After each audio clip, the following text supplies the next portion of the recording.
Welcome to Going the Extra Mile, a podcast brought to you by Newleaf Training and Development.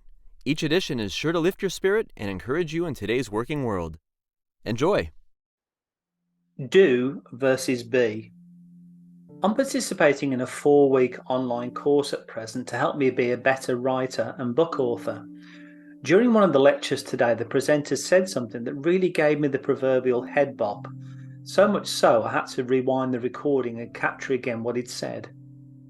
Quote, "Do you write to be someone, or do you write to do something?" End quote. His point being that some authors write to be famous and some authors write to help others. I like to think I write to help people, specifically to help people at work. This set me thinking about two types of leaders I've observed in the workplace. Those who are all about themselves, and conversely, those who are all about others. The worst leaders I've worked for as an employee and with doing what we do now as Newleaf Training and Development are just so full of themselves. Their compass is permanently set to self. Such leaders lord it over others and are much more interested in furthering their own career than bringing out the best of their team. They think independently, even in interdependent circumstances. Their three favourite people are me, myself, and I. Such poor leaders tend to work long hours, often because they don't trust others, and they get their identity from their own busyness and self-importance.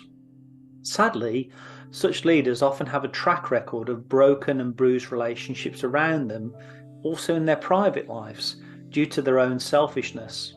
It's often said, what you focus on expands, and when such people focus on self for so long, that's what grows. Meanwhile, effective and genuine personal and professional relationships fall by the wayside like seeds thrown on rocky soil.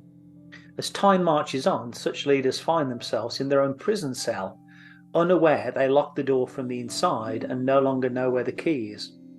Conversely, I've observed and had the honour of working with and for leaders who want to do something rather than be someone. Money is not their god. Power is not an idol they worship. They are driven, but they're driven towards excellence. Such leaders want to solve problems for customers, create solutions that don't yet exist, and bring out the best of their team.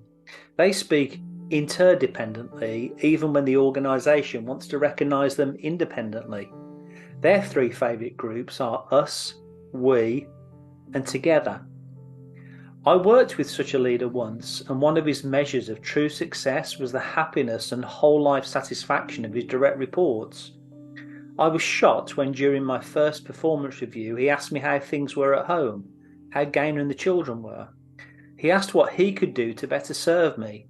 He wanted to know my hopes and concerns in the role that I was in. He wanted to understand how he could use his explicit formal authority to clear the path so that I be effective and efficient in my present job. He wanted to know how he could help me move toward my next role in 2 to 3 years. And in fact, that's exactly what he did, as he was instrumental in helping me move within the organisation to come to the USA only 2 years after first being hired by him in the UK for the same company. I knew intuitively he cared about each of his direct reports as if we were his own children, and because of that we each worked incredibly well for him and for each other. We wanted to please him as our rhetorical workplace father. We were good workplace family members. So my encouragement to you is to focus your attention on doing something rather than being someone. Fame is fleeting. Ego is just an acronym of edging goodness out. Bad leaders are only remembered for how bad they were. Life is short and our working lives are even shorter.